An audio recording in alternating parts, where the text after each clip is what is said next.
इस पूरे 45 दिन में 65 करोड़ से भी अधिक श्रद्धालुओं ने यहाँ श्रद्धा की डुबकी लगाई। आज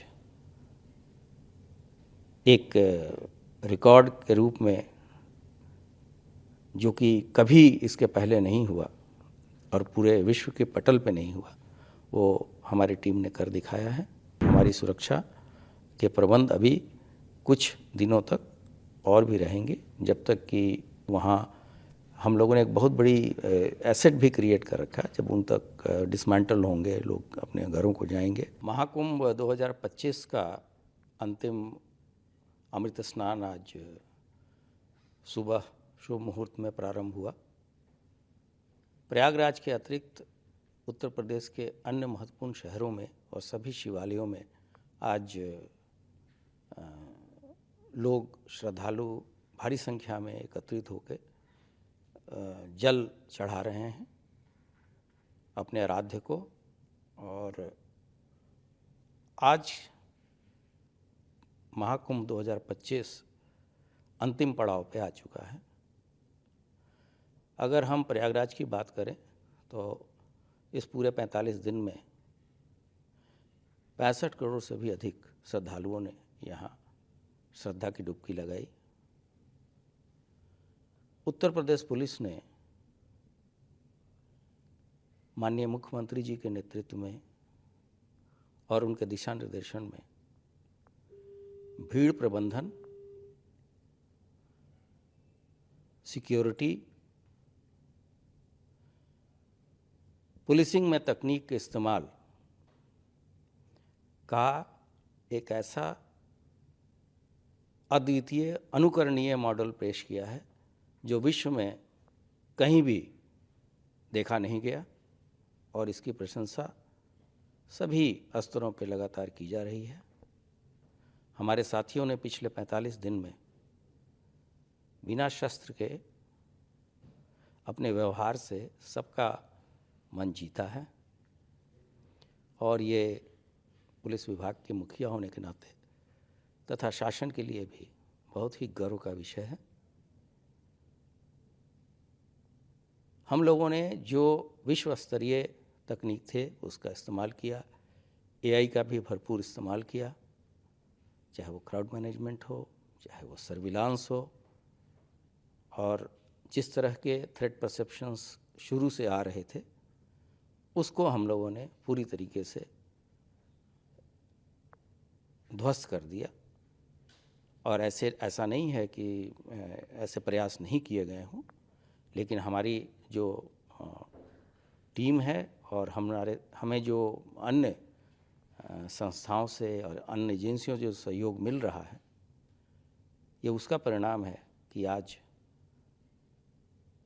एक रिकॉर्ड के रूप में, जो कि कभी इसके पहले नहीं हुआ और पूरे विश्व के पटल पे नहीं हुआ, वो हमारी टीम ने कर दिखाया है।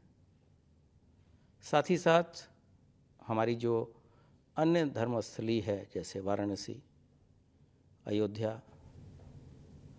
तथा विंध्यवासिनी देवी, वहाँ भी जो भी व्यक्ति यहाँ आए, उन लोगों ने ऐसा देखा गया कि पूरा त्रिकोण पूरा किया है, वाराणसी और अयोध्या का भी। वहाँ भी प्रतिदिन लगभग 5 से 10 लाख श्रद्धालु आते रहे हैं।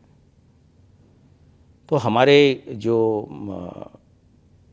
संस्था की या पुलिस की जो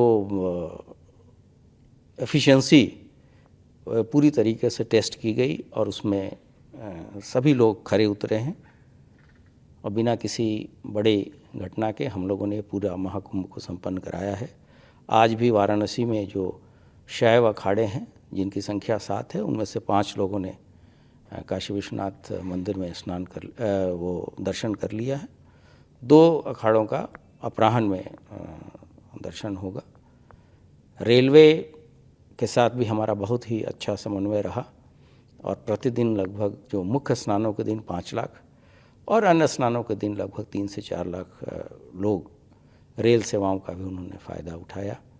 और रेल मंत्रालय, आरपीएफ तथा हमारी जीआरपी ने मिलके उनके आवागमन को पूरी तरीके से सुगम और सरल बनाने की हर संभव प्रयास किया। बीइंग यूपी डीजीपी मुखिया होने के नाते कितना बड़ा, जिस समय शुरुआत हो रही थी, क्योंकि आज 45 दिन पूरे होंगे और महाकुंभ पूर्ण होगा, अभी स्नान चल रहा है, कितना बड़ा चैलेंज था जिस समय स्टार्ट हुआ था, कि लग रहा था कि किस तरीके से कर पाएंगे या नहीं, हमें पूरा विश्वास था और मैंने शुरुआती दिनों में भी कहा था कि हमारे लिए अवसर है, हमारे लिए चैलेंज नहीं है।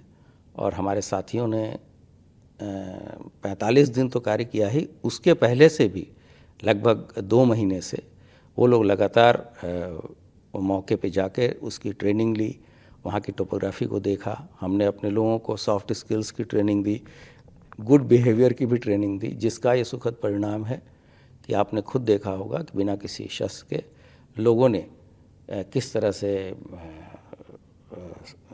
दर्शनार्थियों को, श्रद्धालुओं के साथ पेश आए और 30,000 से भी अधिक खोए पाए लोगों को भी हम लोगों ने उनके परिवारीजनों से मिलाया। ऐसे ऐसे बहुत सारे उदाहरण हैं जो कि आने वाले जनरेशन्स को इंस्पायर करेंगे और ये एक ऐसा मॉडल है जिसको सभी राज्य जहाँ कुंभ भी होता है तथा बड़े कॉन्ग्रीगेशन होते हैं वो उससे सीख लेंगे। क्योंकि अभी स्नान चल रहा है, मैंने देखा कि पुलिस वहाँ पे सिर्फ एक सीटी के बल पे इतना बड़ा लार्ज गैदरिंग, हम कह सकते हैं दुनिया की सबसे बड़ी रिलीजियस गैदरिंग का जहाँ महाकुंभ हो रहा है, एक सीटी के बल पे उन्होंने लोगों को कंट्रोल कर रहे हैं या लाउड हेलर से। जी, एक ये बहुत बड़ी अपॉर्चुनिटी हमारे लिए थी, एक अवसर था और उसमें हम लोग खरे उतरे हैं। और इस पूरे 45 दिन में हमारे साथियों ने जो कार्य किया है वो मैंने पहले भी बोला कि उस तरह की चीज़ इतिहास में देखने को अभी तक नहीं मिली है और आगे के जनरेशन के लिए एक बहुत बड़ी सीख है। और जब कभी फिर यहाँ इस तरह का कुंभ होगा, इस लेवल का कुंभ होगा, तो इन चीज़ों को भी उसमें समाहित जरूर किया जाएगा। सर, चूँकि स्नान अभी चल रहा है और ये देखा जा रहा है कि काफ़ी बड़ी संख्या में जो स्नानार्थी हैं वो लगातार आते जा रहे हैं, तो कैसे कंट्रोल कर पा रहे हैं आप लोग, क्या मॉनिटरिंग कर रहे हैं कि ताकि जो स्नान के लिए जो आएंगे वो लोग रात तक करेंगे या जो बचेंगे उनको रोका नहीं जाएगा? नहीं, अब तो जो लोग भी वहाँ आ चुके हैं वो सभी स्नान उनको कराने की पूरी जिम्मेदारी और उनके सुरक्षा की जिम्मेदारी है, उनको गंतव्य तक भेजने की जिम्मेदारी हमारी है। और हमारी, जैसा मैंने कहा कि तकनीक का इस्तेमाल करके हम भीड़ का आकलन करते हैं और उसी तरीके से लोगों को ऐसे जगहों पे, घाटों पे भेजते हैं कि जहाँ दबाव कम हो। और जो भी श्रद्धालु यहाँ आए हैं हम उनको सकुशल स्नान करने के पश्चात ही भेजेंगे। और हमारी सुरक्षा के प्रबंध अभी कुछ दिनों तक और भी रहेंगे, जब तक कि वहाँ हम लोगों ने एक बहुत बड़ी एसेट भी क्रिएट कर रखा है। जब उन तक डिसमेंटल होंगे, लोग अपने घरों को जाएंगे, इस बीच में किसी तरह की कोई अप्रिय घटना वहाँ ना हो, इसका हम लोग पूरा ख्याल रखेंगे। हम कह सकते हैं अंतिम स्नानार्थी के जाने तक पुलिस जी, हम अंतिम व्यक्ति के जाने तक वहाँ सुरक्षा देंगे। और उसके बाद भी जो संगम पर स्नानार्थी आते हैं उसके लिए भी हमारे प्रयागराज जनपद में ही ऐसी व्यवस्था रहती है कि उनको अबाधित तरीके से हम स्नान कराएं। बीइंग डीजीपी आपके लिए कितना बड़ा ये हम कह सकते हैं? ये बहुत बड़ा, ये तो ऐसे अवसर सभी लोगों को नहीं मिलते और ये गौरव की बात है। और मेरे लिए तो व्यक्तिगत रूप से बहुत ही मैं कहूँगा कि मेरे लिए तो ये न भूलने वाली बात है और इस चीज़ को मैं हमेशा अपने स्मृति में समेट के रखूँगा।